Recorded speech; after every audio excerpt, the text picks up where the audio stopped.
అందరికీ నమస్కారం. రాష్ట్ర ప్రజలకి, శ్రేయభిలాషులకి, ప్రతి ఒక్కరికి ఈ జగన్మోహన్ రెడ్డి గారు ఉండేది ఎక్కడుంటున్నారు అనేది ఒక్కసారి మన రాష్ట్ర ప్రజలకు చెప్పండి. రైతుల దగ్గర ఏమైనా ఉంటున్నాడా?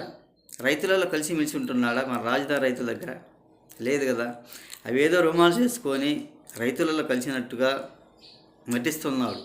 అంటే భూములు లాక్కోవడానికి ఏమైనా వస్తాడేమో. ఒకసారి కనిపెట్టుకొని జాగ్రత్త పడండి. కొంచెం రైతులైనా కానీ ఎవరైనా కానీ.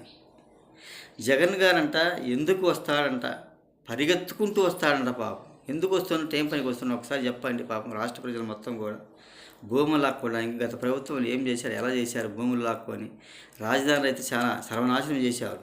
వాళ్ళ కౌలు కూడా ఇవ్వకుండా మోసం చేశాడు. ఇప్పుడు ఏదో ధరలు తగ్గిపోయినా ధరలు పెంచలేని, ధరలు ఇవ్వటం లేదు. మీకు నేను సాయం చేస్తే, వాళ్ళకి సాయం చేస్తే, ఇలా సాయం చేస్తే ఎంతవరకు సహాయం చేశారు ఒకసారి చెప్పండి.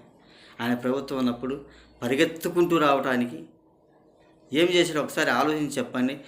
జాబు భూమి ఎట్టా పోతుందో ఏమో ఒకసారి ఆలోచించుకొని, ఈ భూమి ఎప్పుడు పోద్దో, ఏ రకంగా పోద్దో అని ఆలోచించుకుంటున్నారు. అది ఎలా దాచుకోవాలో, ఎలా దోచుకోవాలన్నట్టు కూడా ప్రవర్తించే విధంగా ఉంటాడు ఈ వైఎస్ జగన్మోహన్ రెడ్డి గారు. ఒకసారి ఆలోచించండి.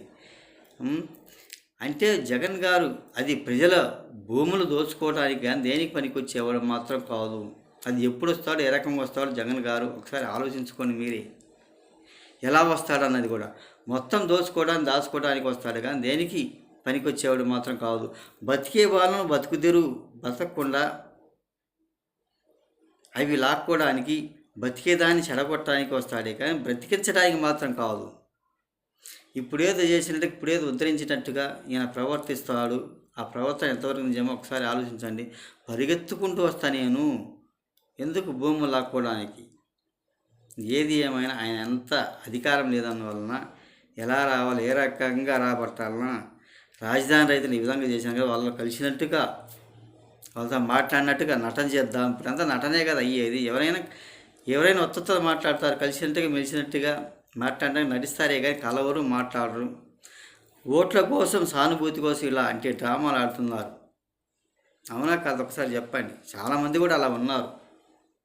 బ్రతికే బతుకుదీరు ఎలా చెడగొద్దాం, ఏ రకంగా చెడగొద్దాం. వాడు బాగా బతుకుతున్నాడు, వాడు మనలాగా ఎప్పుడవుతాడా, మనలాగా ఎప్పుడు బేకారికి తిరుగుతాడా, మనలాగా ఏ రకంగా అవుతాడా, ఏ రకంగా చెడగొద్దామన్న ఆలోచన కానీ జనానికి బాగుపడిచే వాణిని సంతోషపడనివ్వరు, సంతోషముంచరు. సగం వాళ్ళ తగులుకొని సగం సర్వనాశనం అయిపోతున్నారు. ఒక్కసారి చెప్పండి.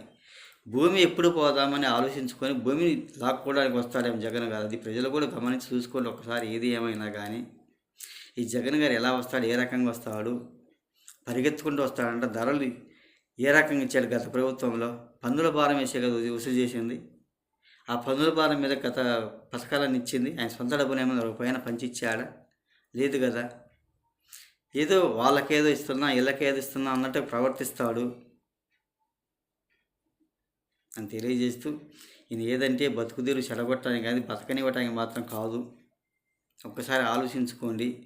భూములు లాక్కోవడానికి వస్తాడు, భూములు ఎట్లా పోతాయి, ఏ రకంగా పోతున్నాయో అనేది ఆలోచించుకొని అదేదో వేషాల మీద వేషాలు వేసుకుంటూ రొమాన్స్ ధరించి రైతులలో కలిసినట్టుగా, రైతులలో ఉన్నట్టుగా ప్రవర్తించే మాటలు మాట్లాడుతుంటారు. ఒక్కసారి ఆలోచించుకోండి. ఎవరు ఏదైనా రైతులు జగన్మోహన్ రెడ్డి గారు నమ్మటానికి లేదు, నమ్మకపాకండి. భూములు పోతాయి. రాళ్ల మీద రంగులు వేసుకున్న వాళ్ళు, రంగులు మార్చిన వారు, పట్టాదారు పాస్బుక్ల మీద పేర్లు మార్పులు చేసినవాడు, ఫోటోలు మార్పింగ్ చేసినారు, ఆయన ఫోటోలు వేసుకున్నారు అనేది ఒకసారి ఆలోచించుకొని కొంచెం బుద్ధి తెచ్చుకొని ఎవరైనా కానీ బతకండి. మళ్ళీ వస్తే మాత్రం సర్వనాశనం చేస్తారు. జగన్మోహన్ రెడ్డి పొలాలు లాక్కుంటాడు.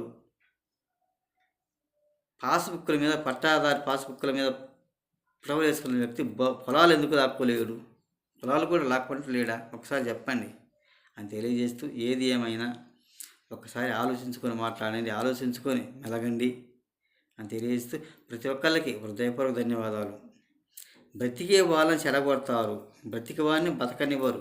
బ్రతికే వాళ్ళని చూసి ఏడుపులు ఎక్కువైతాయంట, వాళ్ళ మెరుపు అనేది ఎక్కువైద్దంట. అంటే చెడిపోవటానికి, చెడగొట్టడానికి అటువంటి వాళ్ళు చాలామంది కూడా ఉంటారు. ఒకసారి ఆలోచించుకోండి అని తెలియజేస్తూ ప్రతి ఒక్కళ్ళకి హృదయపూర్వక ధన్యవాదాలు.